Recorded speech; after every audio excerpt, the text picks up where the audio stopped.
be fair. Let us also be fair. There's no one at jail.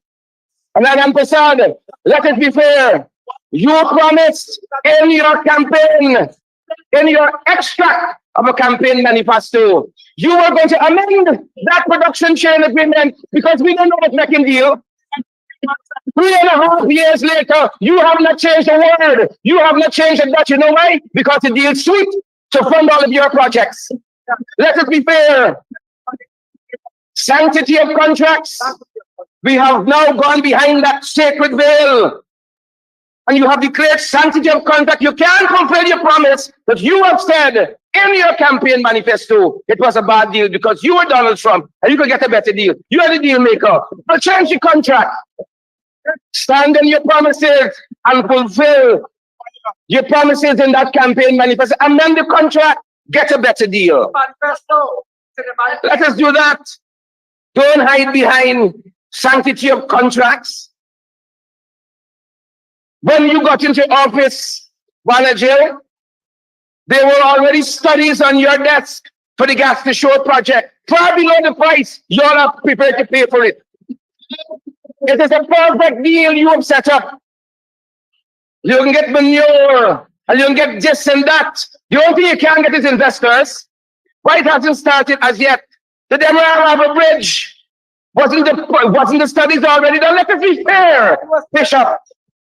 If we have no interest in putting a new harbour bridge there, what would we were just wasting time doing studies? But that is how projects are done. The money was there, the studies were already done. And if we want to be fair, that area where that road now runs, the new access road of the East Bank, since in the 1970s, those were on the cards. I have lived in South Randolph for 30 years of my life. Lived in the shopping plaza, understood poverty. You know what's the building on the right as you approach the Jumbie Board? Do you know what's the building on the right? Honorable Member Sonia Pirag? Do you know what's the building on the right? Honorable Deodat Indar? Some of you heard about South Randolph for the first time on taking government. Don't come around, it's funny. Don't come around, it's funny. That area on the right there, Bonnet Hill. If you've lived in South, you know that there's a ranking. Don't come around me funny. And on the left of that, what a Chinese restaurant is now a dwelling place. What a Chinese restaurant at the corner of Greenheart Street. And I've known all my life that road is dedicated to a highway. And that's why that land was never occupied. We didn't have the money to do it. Let us be fair. You didn't just swoop down and build that road in 3 years. The plans were already there. Let us be fair.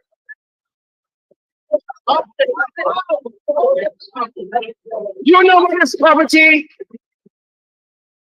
Do you know what's poverty in this house? Poverty is going to the shop in East Randolph under the PVP government, and you buy a tennis roll, and the shopman's sorry for you, he dabbled butt in it. You buy $40 in milk, and they give you a spoon of sugar. Do you know what's poverty in this country? You know what's poverty? Some of you learned about East Randolph and Back Circle and Zenith when you came into government just now. Never visited those areas before. Give us a break in this government. We sat down and we craft a plan for the oil sector. In the production chain agreement, we had an enemy at the gate in Venezuela. We tried to fend them off, taking that matter to the ICJ with the signing bonus. Where were you in defense of this nation? Where were you? Huh? Where were you? So we've had that. We've had that. I heard the honorable member talk about the boardwalk. Let us be fair. I sat in City Hall when the Ministry of Infrastructure came and did the consultation for that boardwalk. Hold on. And to show you where we are, that boardwalk was not the only project, that was part of the project. The boardwalk was to come from at the back of Starbuck Market on the seawall. Give us a break. Give us a break. You might not have seen the plan. You might not have heard anything, but we were busy working, fending off of government, foreign, and domestic. and trying to move this country forward. I want us to be fair in the National Assembly. The 2024 budget, Mr. Speaker, it hit different. It hit different because you've had 4 hard budgets before and you thought this one was going to bring something to relieve the people that got to go and buy a tennis show and give a dab of butter, $40 milk and put the sugar. It was going to bring some relief to them. Alas, Mr. Speaker, it is abundantly clear. When I say it hit different, it's not a good way at all. And after again listening to the minister, your honorable member Wanajel, I'm reminded what Joel 2:28 says in the good book, that the old man shall dream dreams and the young man shall see visions, because he come out here selling us dreams. That's what he come out here doing, selling us dreams. I'm also reminded that this is the honorable gentleman with all that energy and verbosity who led a team who couldn't find 6 dead people on a boat. 6 dead people on a boat without an engine, moving at 6 nautical miles out in a westerly direction. And he wants to come and tell us about his vision and all that he can do. 6 dead people in a boat without an engine. Couldn't find them. Shall I regale this National Assembly, Mr. Speaker, with what we found when we assumed office, the work we did, the roads we built? The PPP stood on the road in Latem and tell the people in Latem, they did nothing for you on the road that we built. The health infrastructure we put in, the piracy we attacked, the blackout issues we fixed, the persistent poverty we engage in various mitigation measures. Mr. Speaker, governments must work, and each successive government must work. You're not doing the people in this country a favor. You have to work. That is called progress. Each government building on the efforts of the next. And aren't you building on our progress? You have kept a wonderful man in the Ministry of Foreign Affairs. What's his name again? You're gone with the man you said didn't do nothing at GWI, who built hundreds of wells in this country. And is that what you've been impressed with? You're going him now as ambassador because you hope he can fix your mess on the border. Governments must work. And don't come here trying to tell us we didn't do anything.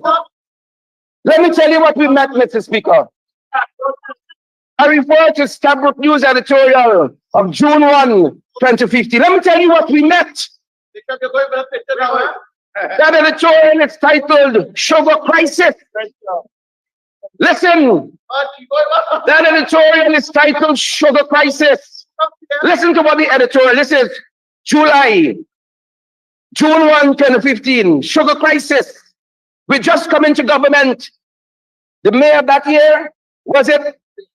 The editorial reads, June 1, 2015. While the party has remained silent on the virtual bankruptcy of Gaisuko, declared last week by its handpicked CEO, Rajendra Singh, the sugar unions and the majority of workers in the industry will know the problems accreted over the last decade and have gathered momentum and now threatens the survival of the heavy indebted corporation.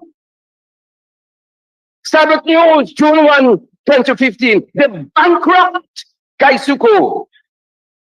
Instead of showing leadership, the editorial goes on, Mr. Speaker.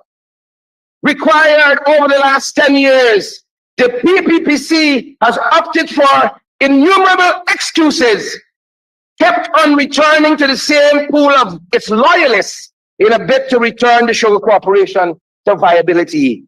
2015, June 1, Stabrook News declared Gaisuko bankrupt. And yet you come here and you preach that we fail the industry. We were cleaning up your mess. That is what we were doing. And let us be honest. For me, the honorable member, who closed Diamond Sugar Estate? Where those houses stand in Diamond was lush green cane field. Who closed the Diamond Sugar Estate? And we bought for sugar. Let us be honest. Starbuck News, Wednesday, March 2010. Listen to the article. Listen to the article. Starbuck News, March 10. Right? March 10. It says here, who closed the estate?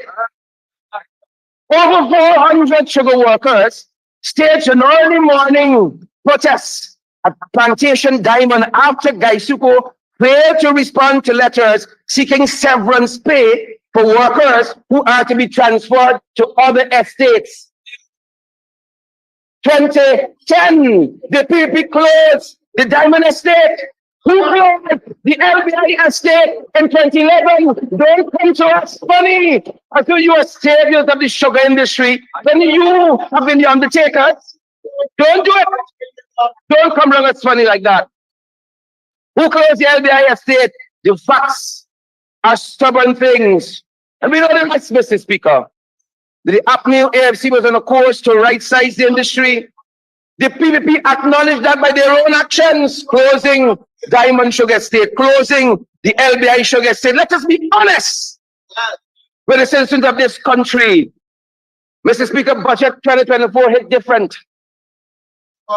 The words of our late, in the words of the Honorable Roy Jordan, everywhere, the faces of Auntie Betty in Port Morant, Uncle John in New Amsterdam, Brother John from Cameroon. Can't catch yourself yet, Mr. Speaker, because 2024 budget, it hit different. But stay calm, Guyana. The APNIL AFC is here. My colleagues laid out skillfully, articulately, methodically, and with coherence the arguments that should give pause to any government that demonstrates care and concern and enjoys a one-seat majority in the National Assembly. Honourable member demonstrating some care and concern, I'll ask for 5 minutes for you. Thank you very much. Thank you. Mr. Speaker, I do request, like the Honourable Sodi Prime, that the Honourable be given 30 minutes to complete his presentation. But we'll accept 5 minutes, sir. Honourable Gracious, thank you very much. Gracious Duncan, Thank you very much. you have 5 minutes to conclude from now. Mr. Speaker, if we continue on this course, this is going to be a runaway constitutional government that continues in every stretch to break down the guardrails of democracy. Mr. Speaker, the government's amendment to the Fiscal Management and Accountability Act were deemed unconstitutional. The Honourable Member Onij Waljan's initial appointment as a minister in this House was deemed unconstitutional. The appointment of the parliamentary secretaries in this House was deemed. The DPP's power to direct magistrates, the arbitrary imposition of Haitians from traveling to Guyana. That's the kind of government we have if we don't rein them in. We have a plethora, a litany of other cases of an unconstitutional government that cannot be said to be on the right course. We have to change course, Mr. Speaker, because we're heading in the wrong direction. Housing watcher, Mr. Speaker. Let me turn my attention there quickly. In true PPP fashion, you know, you wait till the last 3 minutes and then you stick in something there. The Honorable Sir Ryan Kaulisar said he was a minister within the office of the president in 2000. He said that they had catapulted housing in relatively a very short space of time. They were aiming to revolutionize the housing industry with about 20,000 houses per year. Now, if you've been in government for 23 years and given 20,000 houses per year, do the math.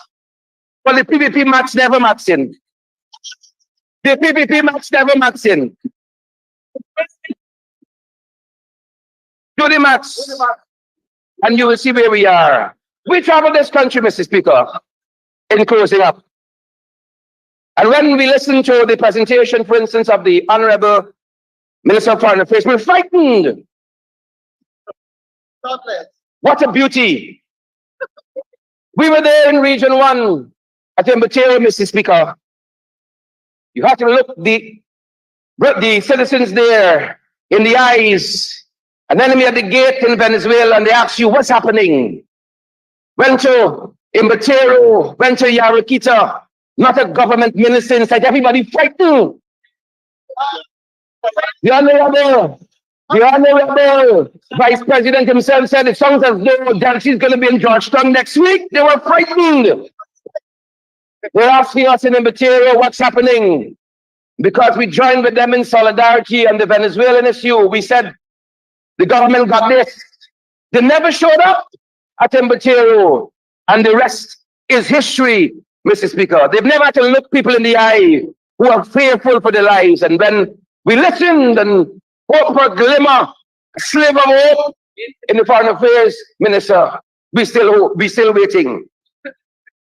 No housing project is going on in Region 1, save Pukrit, which was started under the APNU AFC. At 5 miles, the project there is stalled, Mr. Speaker. And of course, the people of 5 miles said, asked us to deliver a message to the Honorable Colin Crowell, who said in 2021, water was coming to 5 miles at the end of the month. They're still waiting. They said, so long we are see you. Region 8, the Salbora is contaminated. People taking water, Mr. Speaker, from the Salbora and selling it back to citizens. And we know right here in Georgetown that the Honorable Member Wanajil pontificated so much about the water coming through it. Look like the color that Anuk uses at this party color is orange, Mr. Speaker. It's orange. But we got a long way to go. Region 9, Mr. Speaker. Region 9 is a sad case. I heard the Honorable Member talk about connectivity in Region 9, in a village called Tiger Pond. Beautiful village, beautiful people. There's an ICT hub there. Equipment inside and locked up. Why? Because the new AFC built it. At Karasabai next door, there's an equal ICT hub there. Equipment inside locked up. They refuse to touch it. Why? Because the new AFC built it. Well, the things they are building, like the Parara Bridge, is stalled.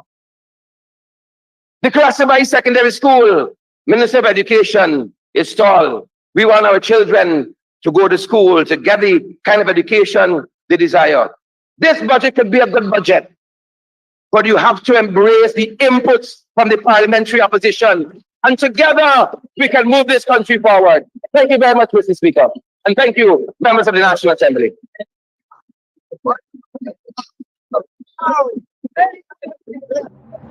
Thank you very much, gracious